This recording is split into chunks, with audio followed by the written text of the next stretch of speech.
The founder of the private military firm Blackwater, a Russian fund manager, and officials from the United Arab Emirates. This whole thing reads like a spy novel, but it's actually the subject of the investigation by special counsel Robert Mueller into the Trump campaign's possible plans to set up a secret back channel of communication with the Kremlin. And now the story is deepening with news that Blackwater's Erik Prince, a Trump associate and brother of Education Secretary Betsy DeVos, may have withheld the truth about who else was at that meeting. George Nader, a Lebanese-American businessman and Middle East specialist with ties to the Trump team. So with me now, Devlin Barrett, national security reporter for The Washington Post, who broke the story wide open. Devlin, nice to see you. You are speaking with people familiar with this whole investigation. What are you hearing about what exactly happened in the Seychelles?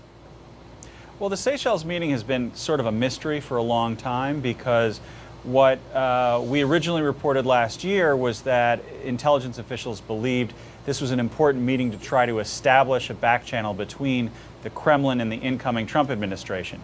Erik Prince, who you mentioned, denied that pretty vociferously and denied it to congressional investigators over and over and over. And now what we've learned is that another participant in those meetings, George Nader, has basically provided evidence, and Robert Mueller has other evidence that also contradicts Prince's version of events. So, as you point out, part of the vociferous denial is that Prince never mentioned Nader, and I'm just wondering, now that Mueller, knows these things, how will that affect his whole storyline? Well, it'll be interesting to see how Erik Prince now talks about this. When we called him for comment for the story, he just referred us back to his past statements to Congress, which has obviously been cast in some doubt at this point, I guess it's fair to say. And he knows Nader. Nader once worked for Erik Prince.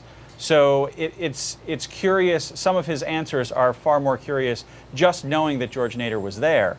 But obviously it's problematic for this whole issue of, what were the Trump transition officials trying to do right before the inauguration.